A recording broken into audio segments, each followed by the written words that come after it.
Hello and thanks for watching Stampscaping 101. My name is Kevin and I'm going to do a scene that's featuring a lot of depth through the use of values. What I have here is I have a range of tones. They're kind of earthy brown tones just in various pads here, but I have a range of them going from kind of a lighter tan through an ochre color to Adirondack Ginger, Memento's Rich Cocoa, and a dark brown from Marvy again. And again, you know, it doesn't really matter which brands you're using. I'm using dye-based inks. And again, they're just kind of a range of tones going from light to dark. Now, in previous videos, what I've done is I've inked up and I've stamped out my main imagery in black for the most part. Now I'm going to show you a kind of a little twist on this to bring in a sense of additional depth into your scene through the use of values. I'm stamping out this image right here in a dark brown. Alright, and let's see, I'm going to put in some background trees in this scene as well, so I'm going to stamp this a little bit lower in my composition. Large stamps, as always, use plenty of pressure across the entire image, and especially in the center, alright, to give yourself a good impression. Okay, now here's the thing. Here's my range of colors. I'm going from light colors into the darker tones. Now, instead of stamping out some background trees in the same brown ink, I'm going to go down a couple shades. I think this color right here, this Memento Rich Cocoa, is kind of, you know, it's too similar in value to the dark brown that I just used. I want to get some space in between these impressions in terms of, you know, the illusion of space at least. So let's try this Ginger Adirondack pad, okay? This is a lighter color, so if I stamp it over a darker tone, it's not as if the lighter color is going to look like it's in front of the darker one, okay? The darker colors always will look as though they're closer, and I don't need to worry about kind of an opaque impression of a light color on top of the dark, okay? So these trees, to me, look like they recede a little bit because they're in a lighter shade. Now, that being said, if I want to, I can take this same stamp. It's not going to be an exact mirror impression because all I've done is I've spun it around, but sometimes I like to go for some additional reflections in the water, especially with kind of lake imagery, ocean, whatnot. Alright, so that's a lighter version of my range of values here. And now, let's see. I was wondering if I can go for yet an even lighter impression. I'm not sure what it'll look like, but I don't know. For the sake of this video, why don't we give it a shot? Let me see. That's ochre. I think that might be too dark there, so why don't I go for this pale orange? That's probably going to be light enough. Let's give it a try. Now, these are going to be very, very light, and I don't even know if they're going to show up. They do a little bit, but I think by the time I add in additional tones over the top of this, they're probably not going to read at all, but I don't know. If they don't, who cares? Okay, so that looks kind of strange just as is, but we're not going to just leave it at that. What we're going to do is we're going to bring in and blend in some additional tones into this scene. Alright, so let's see. Let me get a new Stylus Tool here. Alright, this is my range of tones. I'm going to start off with the lightest one and work into my darker tones, okay? Starting off with a very light color. Now this is just the Marvy Pale Orange, and it's a fairly wet pad, so it's blending out really nicely.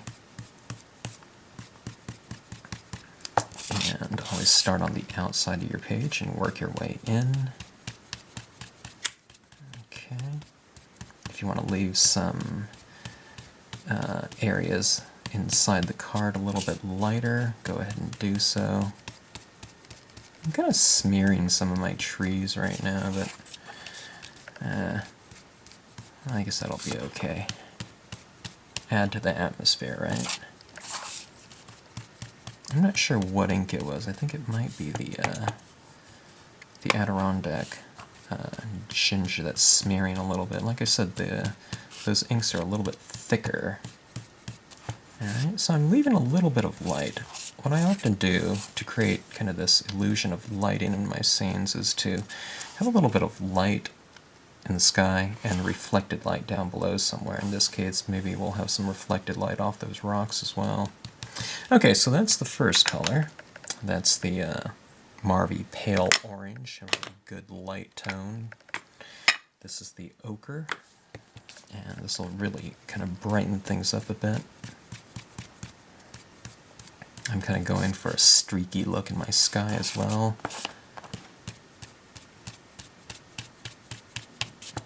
This ochre is really going to warm things up quite a bit too, with this rich brightness to it.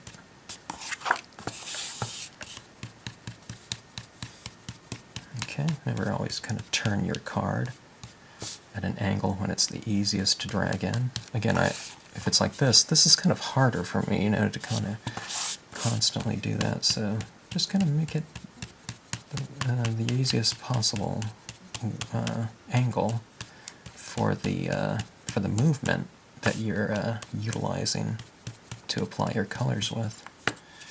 Okay, really rich and bright.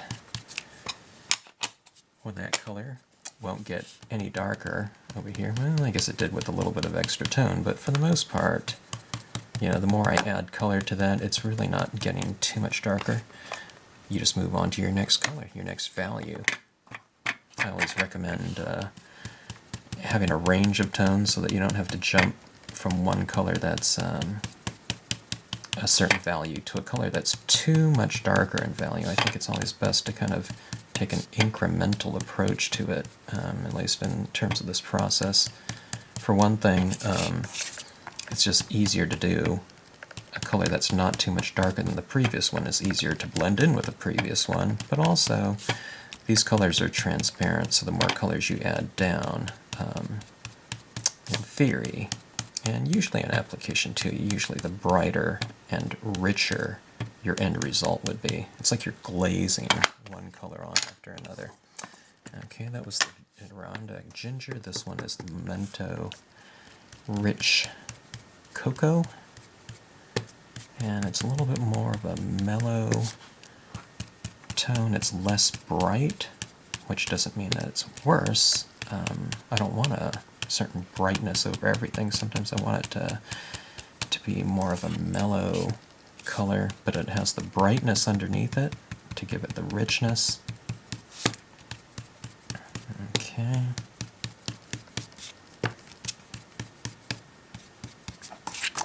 Alright. We're starting to create a little bit more atmosphere here with this tone.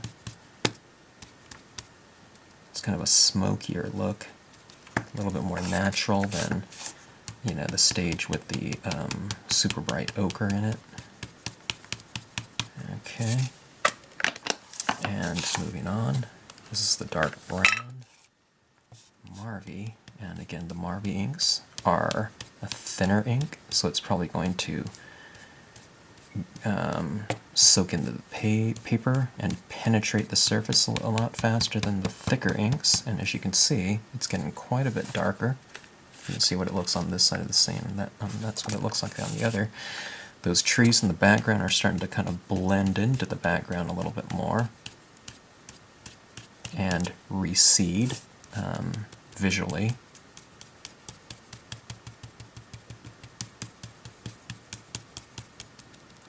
Okay, adding some of this tone. I have this at a bit of an angle, so when I tap it here, I'm not, getting a full shape like that. And the paper is a little bit slippery, so even if I do a real big, huge blob like that, it spreads out really nicely for me. Okay, a little bit in the shadows again to kind of anchor down my rocks. Alright, kind of tipping the edges. Kind of frames off the edges. It's kind of like portrait photography, where they have the subject in the center and they kind of darken the edges, thus bringing the viewer's eye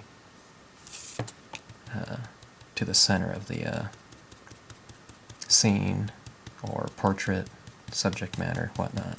It contains the piece. It kind of creates a situation where whatever you're creating is kind of, it looks more like a world unto itself. It's contained as opposed to being kind of a smaller part of a greater whole, you know. It creates kind of the illusion of it being a world unto itself and complete. Okay, so you can kind of see what it's doing. You can see what those lighter trees in the background did. Okay. Now, let's see here. I used a dark brown. Now I can't even remember which one I stamped this out in. Was it the Memento or was it the Marvy? I think it was the Marvy Brown. This Marvy Brown is lighter than black. Now, one of the kind of fun things to do too is if you do a scene like this, if you reserve the darkest color, in this case it's black, for the foreground imagery, this foreground imagery will really stand out against the background because it's the darkest thing in the scene now. You know, as opposed to stamping everything out in black, you know, those background trees, the midground trees, and the foreground. Now everything will have kind of a little bit of separation of space by value. Okay? Alright, hold your stamp down a little bit longer to transfer the ink onto the page. And how about to kind of frame things off a little bit more? Why don't we put another tree on this side?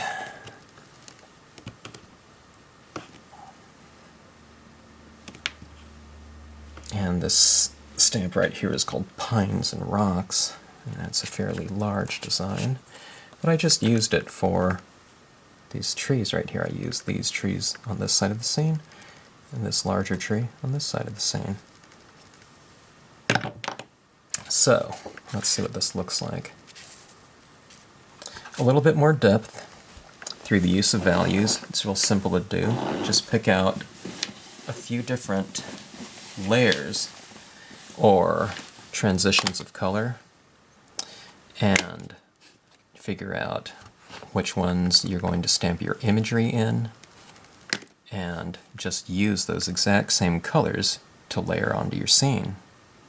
Okay? Another thing you can do is you can go back in here with a white gel pen like I did on the previous video. You can add birds in the sky and whatnot. But anyways, that's kind of the gist of it. And you can see how those same colors layered over your different valued impressions really creates a sense of space. And you can do this in blue tones, whatever kind of tones, more sunsetty colors or whatnot. Alright? Thanks for watching.